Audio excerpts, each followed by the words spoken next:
These are the stories of fighting men who made escapes from captivity during World War II. Whichever side they were on, one thing united them: the dream of rejoining their brothers in arms and taking the fight back to the enemy. These escapers displayed extraordinary ingenuity and bravery. They pushed themselves and their luck to the limit. They risked everything to break out and then make the fabled home run back to their own country.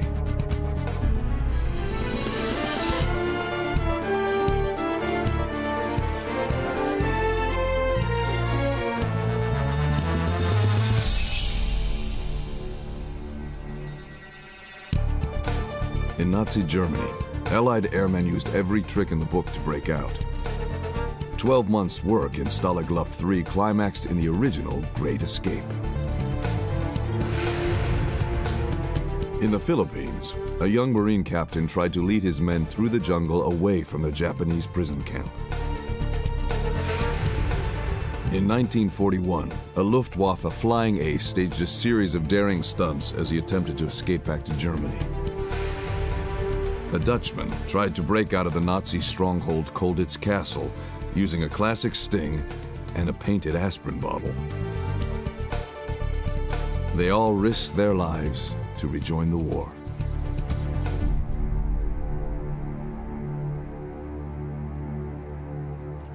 These are the stories of the wooden horse and the Great Escape, told by the men who were there.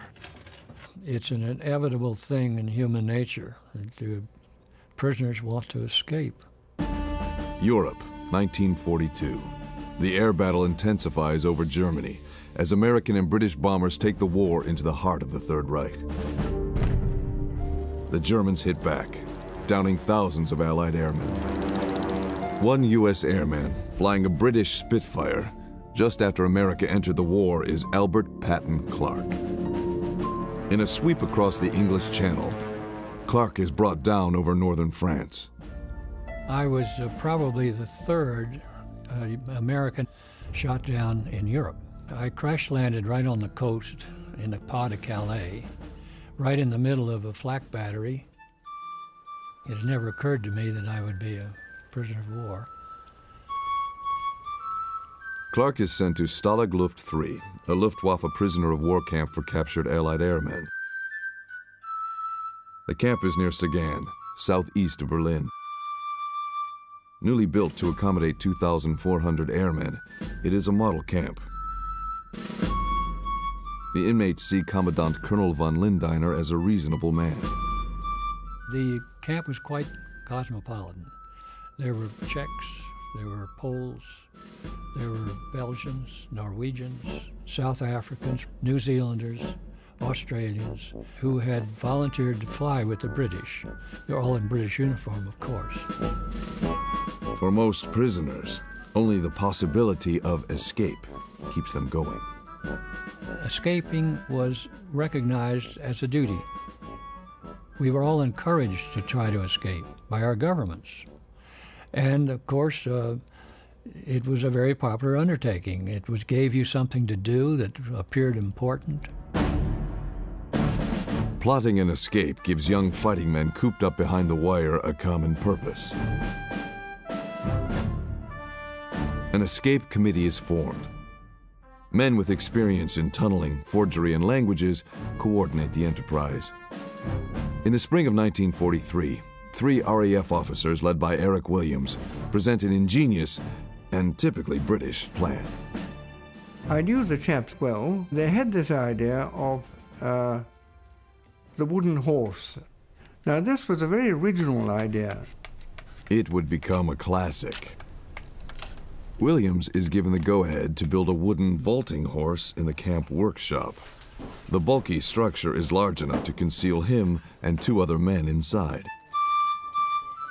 Their comrades then carry the wooden horse out into the prison recreation yard, its secret occupants hidden inside. Under the noses of the German guards, the horse is placed on exactly the same spot each day, right next to the wire. The 3 men hidden inside the horse then start digging. They had to have the help of a good many people, and not in the escape committee, but people in the compound who were willing to jump over the horse half the day to so that these chaps could work underground and finish their tunnel. Yes, it was a team effort. The sound of tunneling underneath the horse is disguised by the vaulters pounding above it. The escapers are digging a shallow tunnel right under the feet of the Germans, towards the wire.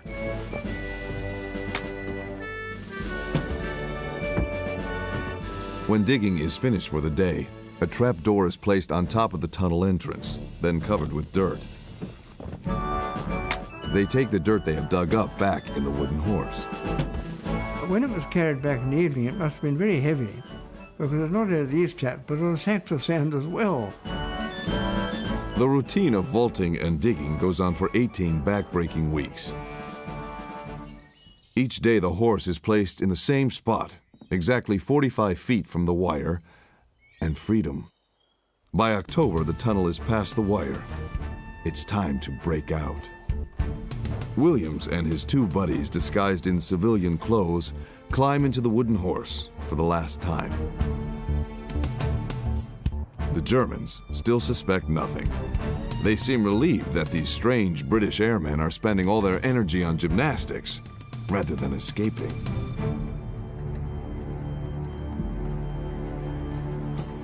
The vaulting routine looks normal, but underneath, the three escapers are making their final preparations. As Williams enters the 2-foot-high tunnel, the vaulters above put an extra spring into their jumps. This is the first time all three men have been underground at the same time. With only one torch to light their way, they crawl down into the ground, along the tunnel, until they are under the wire.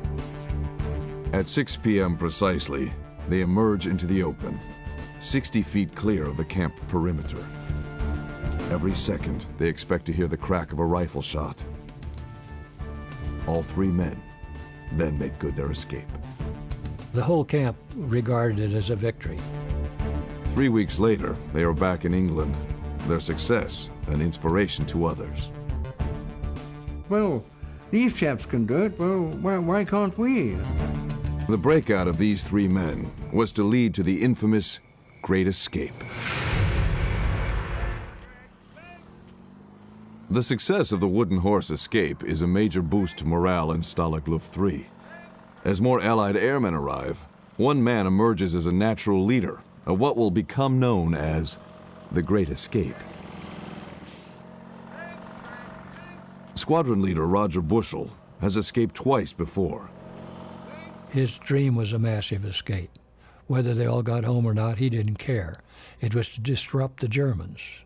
Bushell plans 3 tunnels, codenamed Tom, Dick, and Harry. This time the tunnels will start right under the prisoners' huts. The theory was that if the Germans found one of them, we could very easily put on the act that that was our tunnel, you found it, and now we don't have any tunnels. Harry is the most ambitious effort, stretching 365 feet into the woods beyond the guard towers. The tunnel starts in Hut 104, its entrance cunningly hidden under a heavy stove that can be moved 3 feet to one side and returned in 10 seconds. It conceals the entrance shaft through which the diggers descend 30 feet into the main body of the tunnel, carrying their equipment with them. The job calls for particular skills. Well, it wasn't for everybody. If you were inclined to be claustrophobic, you should stay out of a tunnel. The sand was very, very loose, so it was easy to loosen it with a knife. I was buried at one point. The whole roof collapsed on top of me. It was my own fault because I made a flat roof, and then I was digging at the face, and then suddenly, whoomp, I was absolutely pinned down with a whole load of sand on top of me. Luckily, there was somebody behind me, and they pulled me out. Digging 3 tunnels simultaneously is a major feat of engineering. Railway tracks are made of ceiling rafters. The tunnels are lit with wire stolen from the camp's PA system. To shore the tunnels up, the escape organization scavenges thousands of bedboards from the camp. They raid their Red Cross parcels for food cans that they link into a ventilation funnel and build an ingenious bellows system to pump fresh air into the tunnel. The biggest problem is disposing of the sand the diggers dislodge. Some is hidden in roofs or below floorboards. But the prisoners devise an ingenious method to disperse the remaining sacks right in front of the German guards. The ends of the sacks were controlled by strings from the pockets. The earth was trickled down inside the trouser leg, and behind the chap was a fellow who walked along and shuffled the sand into the earth. Using the penguin method alone, 130 tons was dispersed in the compound. The sheer scale of the tunneling operation creates an insatiable demand for clandestine material. Some of it we stole from the Germans, some of it we bought from the Germans. There were always a few German soldiers who, for American cigarettes, chocolate, or honest-to-goodness soap, would take considerable risks to bring us in the things we wanted. A smooth-talking RAF officer, Marcel Zillison, is the camp's chief scrounger. He spoke extremely fluent German.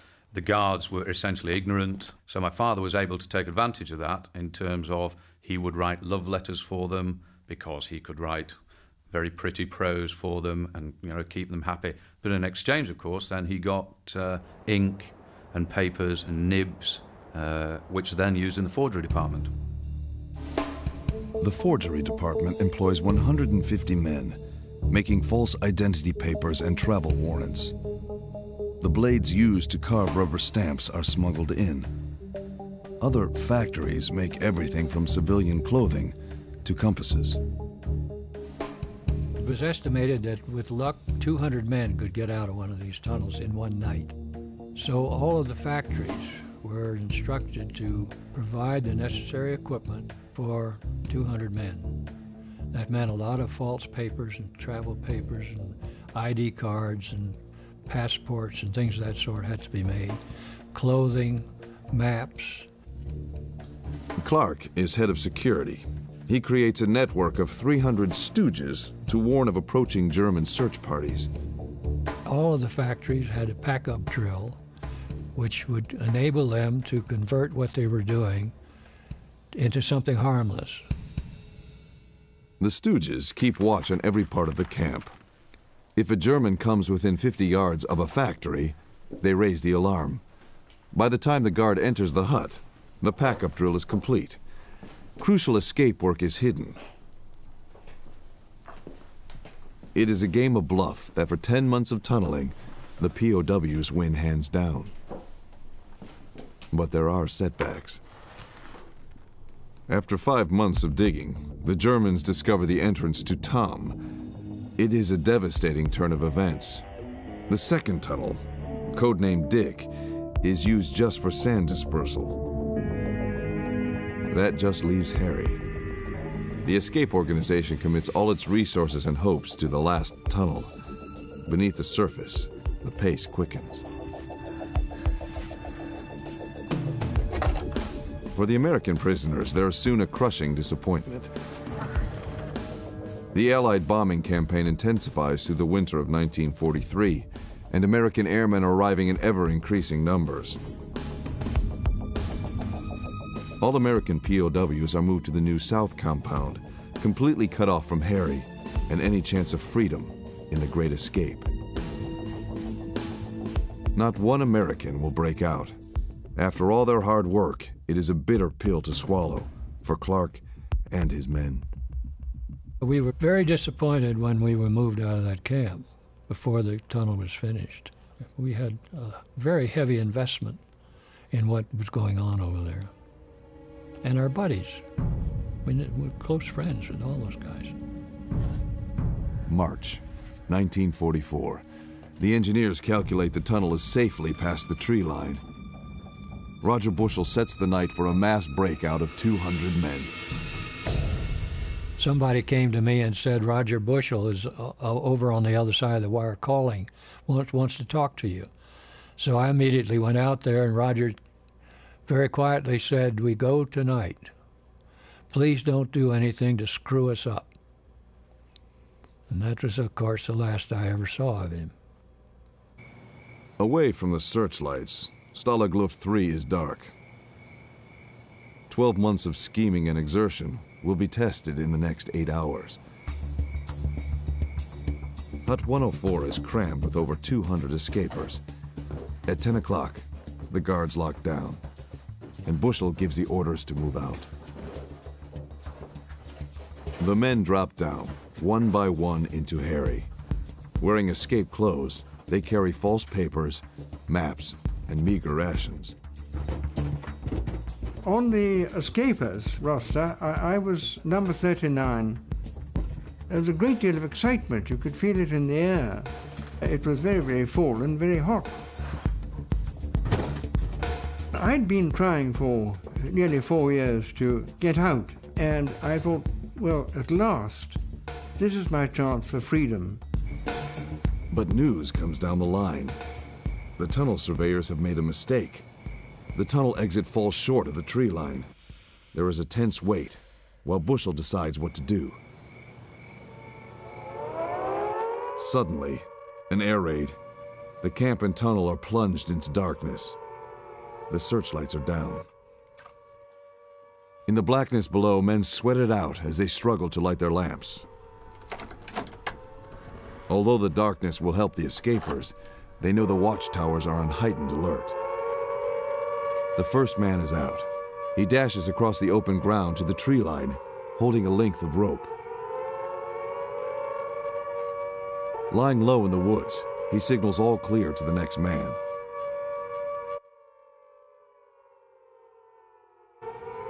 One tug, and the next man is up, and then the next. The system works, but the crawl to freedom is slow.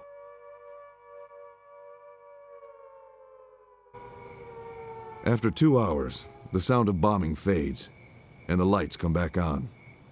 Only 37 men have escaped. Now the open ground is cruelly exposed to the searchlights. Dodging the patrols is even more difficult. Jimmy James is the 39th man out. I found myself at the bottom of the shaft, looking up, 30 feet up to the sky and the stars. I was reminded of the RAF motto, Paradio ad astra, through toil to the stars. And I thought that at this present time it was most appropriate. We'd certainly had enough toil to get to this point, and I was going up to the stars. 76 men, including Jimmy James, have escaped. Then unwelcome visitors arrive. As the German patrol approaches, one escaper throws himself to the ground. He sees it stop right opposite the tunnel exit.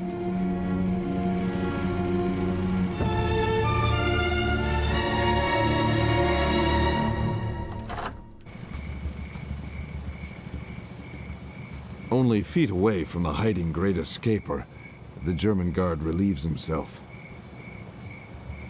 Sensing something wrong, he sees first the body, then the tunnel.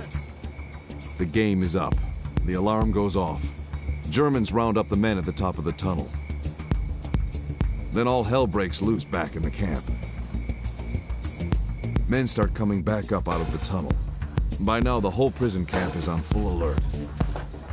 I didn't sleep very well that night, and I remember hearing the shot early in the morning, which I knew would signal the end of the tunnel. Despite the tunnel's discovery, 76 Allied airmen had made it to the woods surrounding Stalag Luft 3.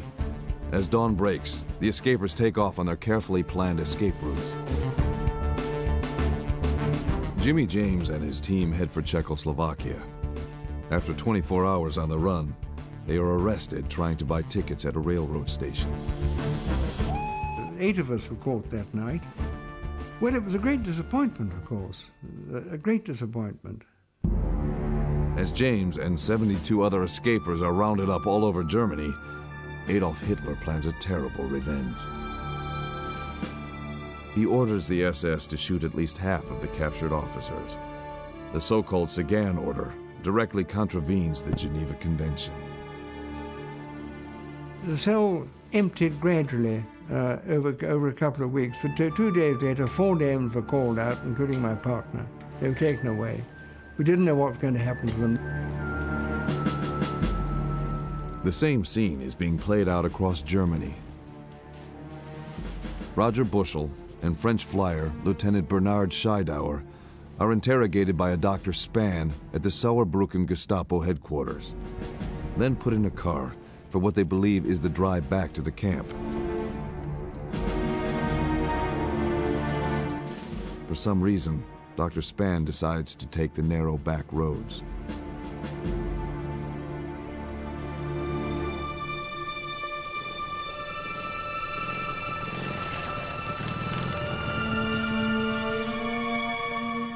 At dawn, he orders the driver to stop on a quiet country road.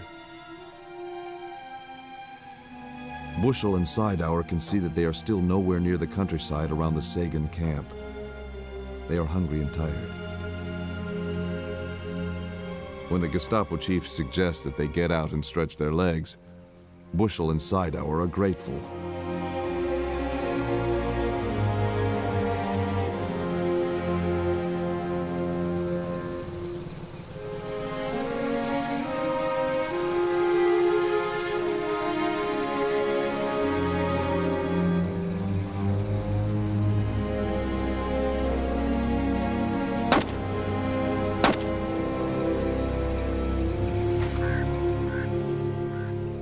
Hitler has vented his rage on the men who did their duty.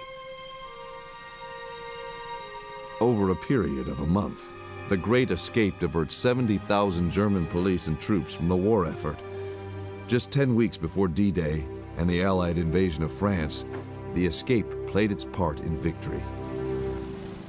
But of the 76 Allied airmen who escaped, 50 were shot dead in cold blood. Them some of the finest men I've ever known went out that tunnel and got shot. Back in the camp, the British commanding officer is told that 50 of his men have been shot while resisting arrest. The Luftwaffe Commandant von Lindiner is himself stunned. The Luftwaffe was very embarrassed, too. They had nothing to do with it. They had really felt that their responsibility ended outside the wire. A list of the dead is pinned on the camp bulletin board. The awful truth dawns on the remaining prisoners. Roger Bushel and the others have been executed in cold blood. Men whose only crime was to escape have paid the ultimate price. It was a barbaric order. It was murder. I suppose it's something which one must expect from the Nazi regime. There you are. It was, I lost some good friends in it, and we all did. And it was murderous. 3 men do make home runs. Norwegians Peter Bergsland and Jens Müller get home via Sweden. Dutchman Bob van der Stock gets to Spain. Within a month, he is back in England, leading a Spitfire squadron. You couldn't keep people from taking that kind of risk. They were perfectly prepared to take that risk.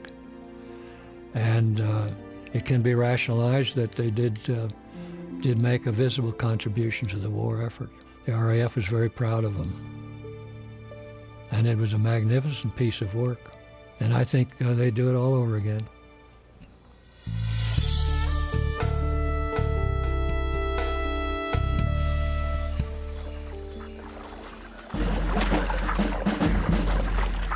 At about the same time, a young Marine captain was engineering one of the greatest American escapes from the Japanese. He was a gambler. Luck plays a big part in everything from a football game to a crap game. Austin Schaffner graduated as a United States Marine in the Philadelphia class of '38. He was a natural-born leader. Schaffner was a football coach and a football player. He had coached a lot of football in the Marines, and he knew that you had to keep up a banter. You had to continue to cajole your people and to keep their morale up. The 4th Marine Corps are sent in early 1942 to help defend the Philippines from Japanese attack.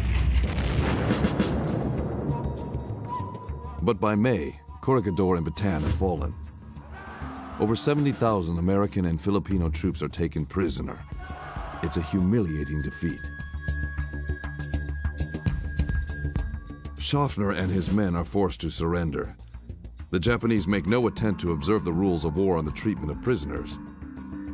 3 of Schaffner's comrades pay the ultimate price for trying to escape. They were literally crucified.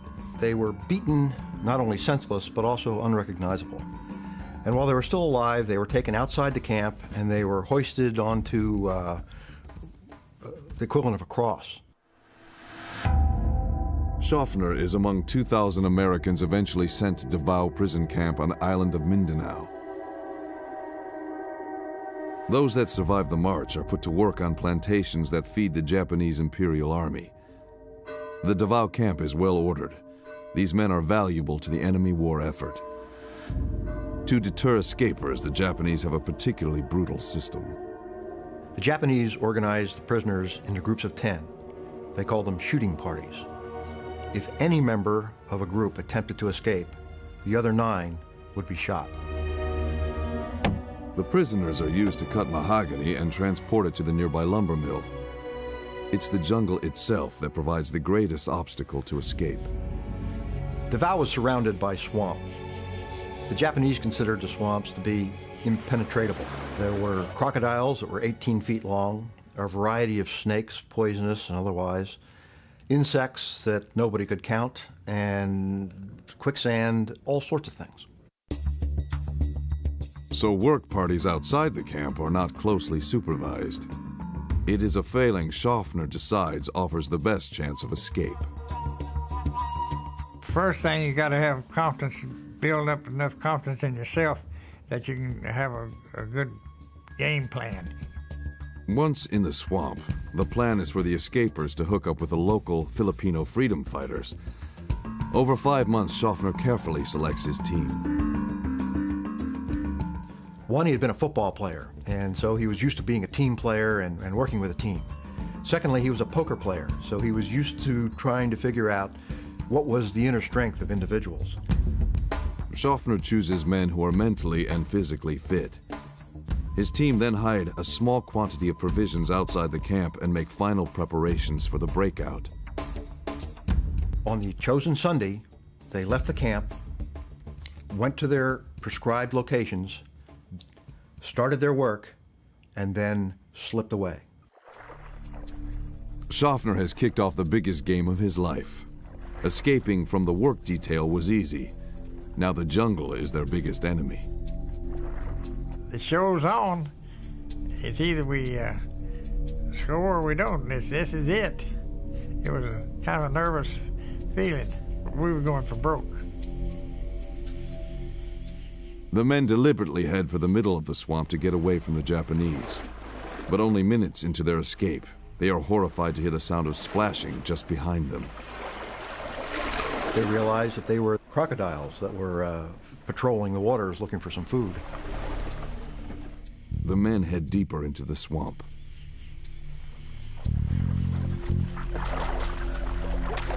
Schaffner has prepared his team as well as he can. They still have the machetes and have scavenged a little food from the Japanese, as well as meager supplies of medicine. But it is an exhausting struggle to keep their precious supplies above water. At times, their progress slows to 100 yards an hour. Schaffner has also gambled correctly that back in the camp, the Japanese commandant will not carry out his threatened reprisals because the manpower is needed to work the plantations. Schaffner's team includes an unlikely player. Their guide through the swamp is a Filipino from Davao who has been convicted of murder. His local knowledge is suspect. After 6 hours, Schaffner realizes they've been going around in circles. They are barely a mile from the prison camp. A Japanese search party could be only minutes away. They are attacked by swarms of flies, malarial mosquitoes, bees, and blood-sucking leeches. Got close to dusk, they decided that they better get out of the water and find a place to sleep. It is their first night of freedom. The only place to sleep is perched precariously in the creepers above the swamp. Schaffner knows he has to keep morale up, or the jungle will finish them.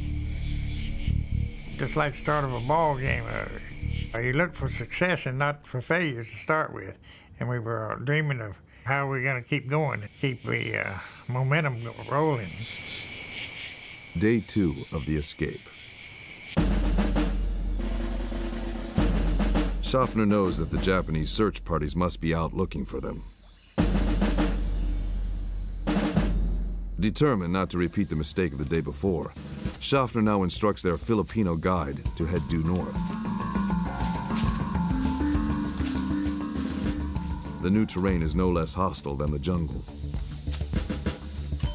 At one point, they were going through what's called saber grass, which was so sharp, it would just slice through their clothes, slice through their skin. These men weren't very healthy to begin with, and all of these cuts started to fester, and they knew at that point that if they didn't get out of the water soon, they were going to die. Schaffner's plan is to keep going until they make contact with the Filipino guerrillas he hopes are still in the area.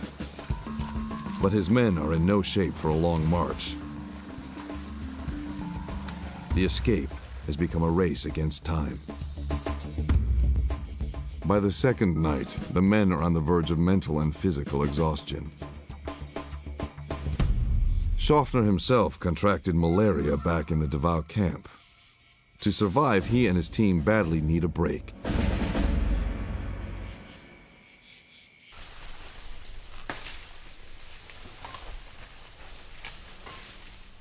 Day 3.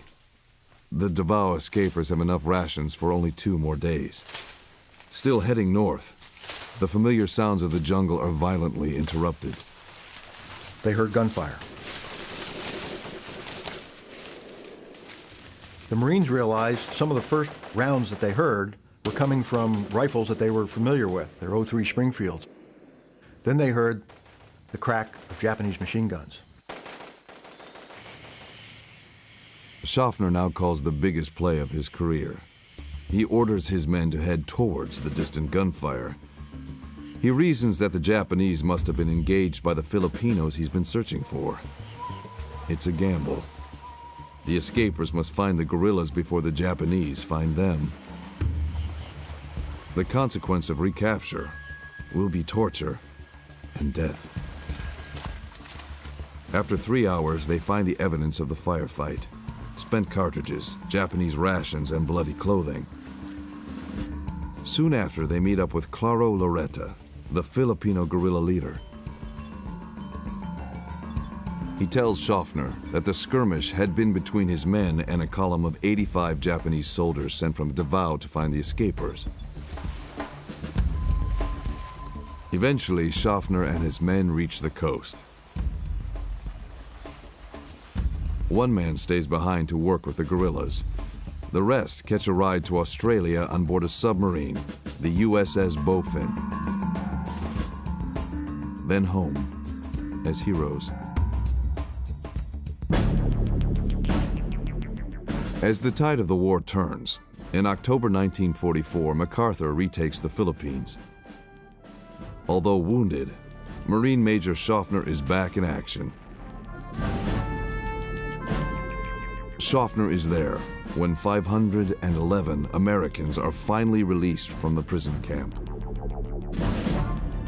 Brigadier General Schaffner passed away in November 1999. To his death, he remained a modest man. I was raised on a farm in Tennessee. Being a farm boy, that's a good basic training for anything.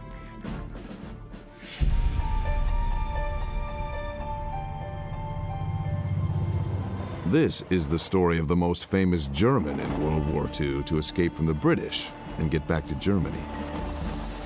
I said, of course, well, don't you know that England is an island? He said, that doesn't mean anything for me. 1940. The Battle of Britain is at its height. The skies above England fill with German planes, their sights set on Britain's badly outnumbered RAF.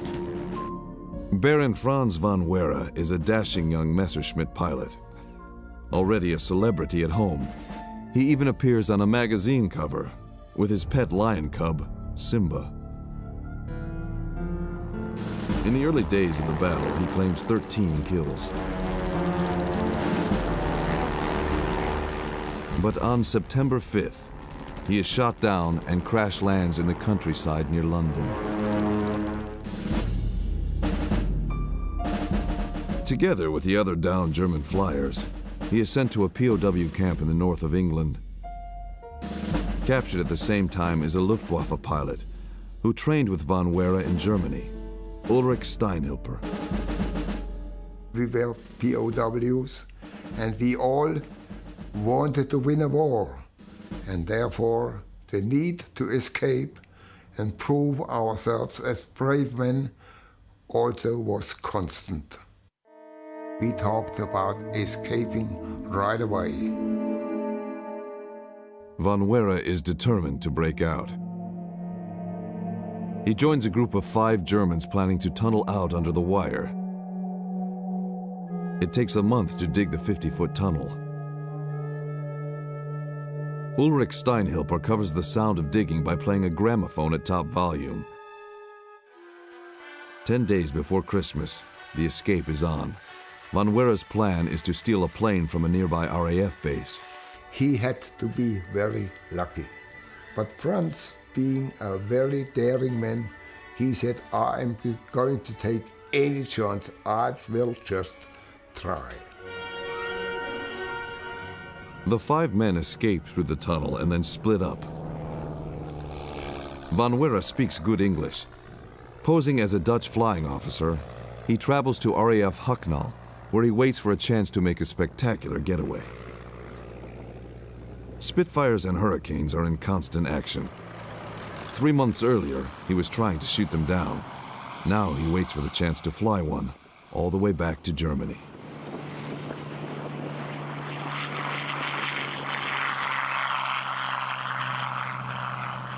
The Luftwaffe pilot has studied the Hurricane back in Germany. He knows that if he can only get airborne, he can make good his escape. Another Spitfire scrambles for takeoff. With so much activity, nobody notices the lone airman hurrying towards the Hurricane.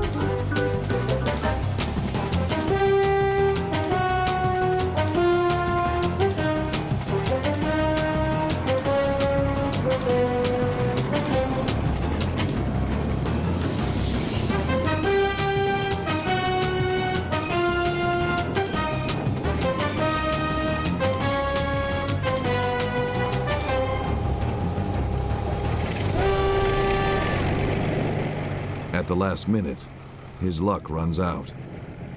Even his captors admire his style.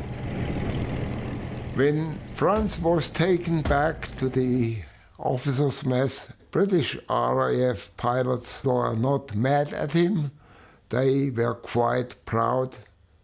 Together with him, and they all had a drink, and probably Franz had so much, as he remembered himself, that he didn't care too much that he was prisoner again. Von Wehr, Steinhilper, and hundreds of other German prisoners are sent to Canada. On the far side of the Atlantic, escape back to Germany should be impossible.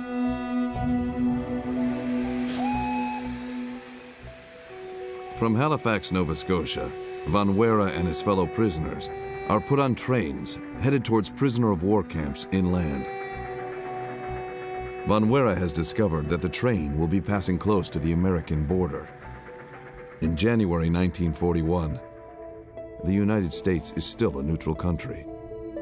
When arriving so close to a border of a neutral country, everybody was not only talking, but also thinking about escaping. If Van Weera can reach America, he should be free. He said, "I won't be a prisoner for more than 4 weeks. I will make it this time." He calculates when the train is nearest to the border and prepares once again to make a spectacular bid for freedom.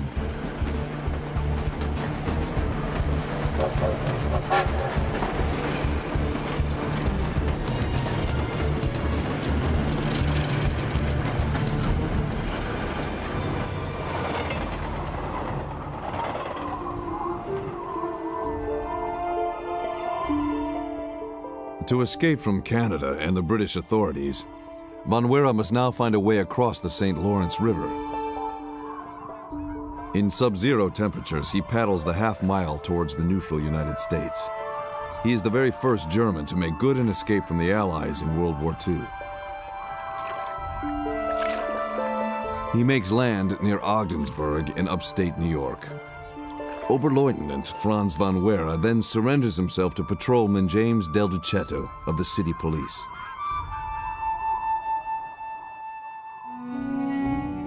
He is initially held as an illegal alien until he is bailed out for $5,000 by the German consul. Van Weera enjoys his notoriety. Despite his frostbitten ears, he is feted by the local German community. But within weeks, he jumps bail to Mexico, and then back across the Atlantic to Germany. On his return, Van Weera marries his sweetheart, but fate soon intervenes. Back on active service, he crashes into the North Sea near Holland. No trace of Baron Franz Van Weera was ever found.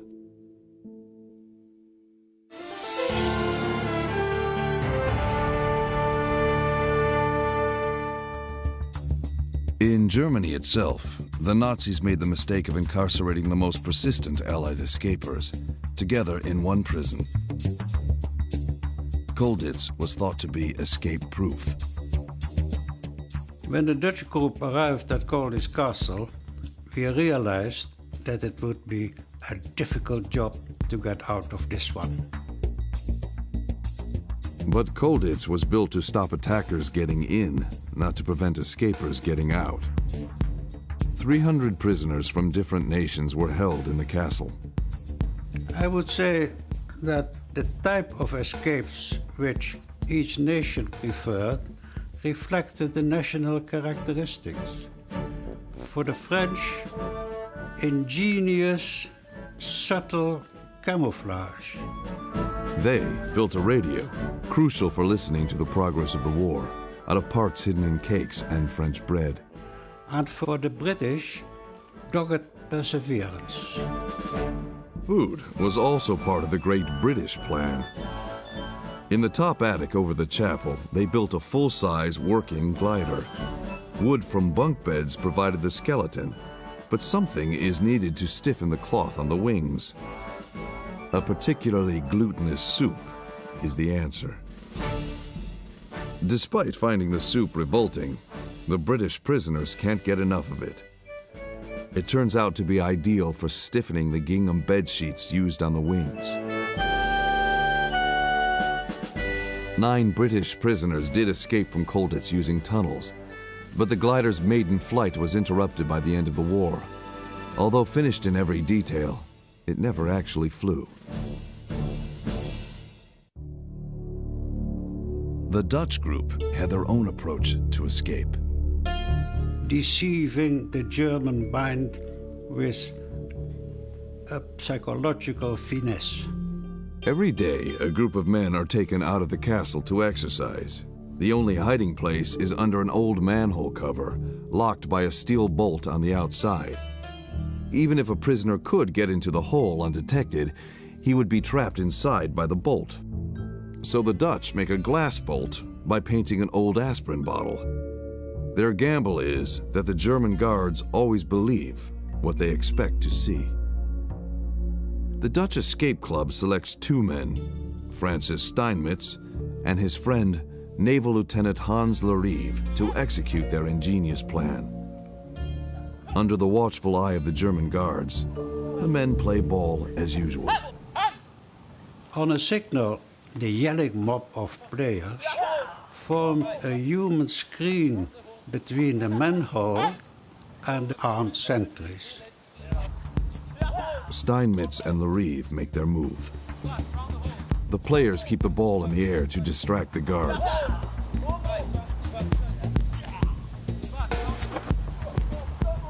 Once inside, the painted glass aspirin bottle comes into play. Our helpers on the surface replaced the real bolt with this aspirin tube painted black. The next problem is how to explain why 2 men are missing. The Dutch have thought of this too. As a diversion, one of our colleagues had volunteered to clip a hole in the wire. Lieutenant Dames now puts the riskiest part of the plan into action. When the guards pounce on him, he shouts through the wire, "Keep running! Keep running!" At gunpoint, Dames pretends that 2 men have already escaped through the wire into the woods. He pulls off the classic sting. The Germans would think he was the 3rd man, and 2 had got out. But in fact, we were still in the manhole. They swallowed it. Search parties were sent out, but of course they found nothing. And this camouflaged our presence in the manhole. To the German guards, the glass bolt looks like the real thing. The remaining prisoners are marched back to the castle. We spent 6 hours in the manhole from 3 o'clock in the afternoon until about 9 o'clock in the evening, until it was dark enough to come out.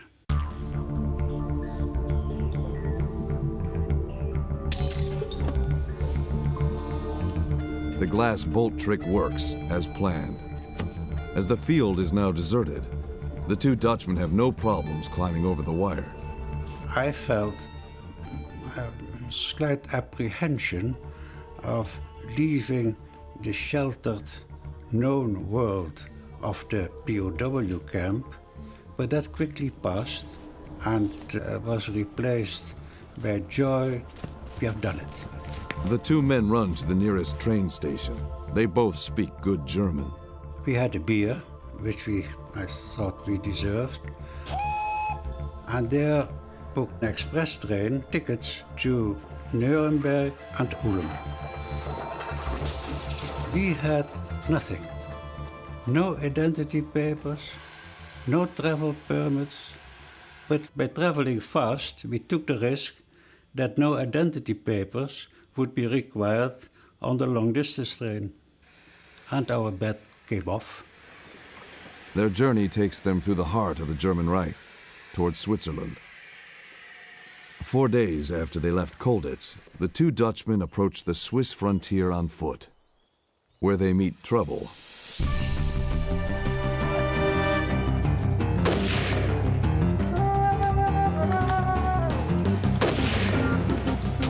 The 2 men become disoriented, but their mad rush to escape the border guard takes them across the frontier. They are free. Soon after, they arrive in Switzerland.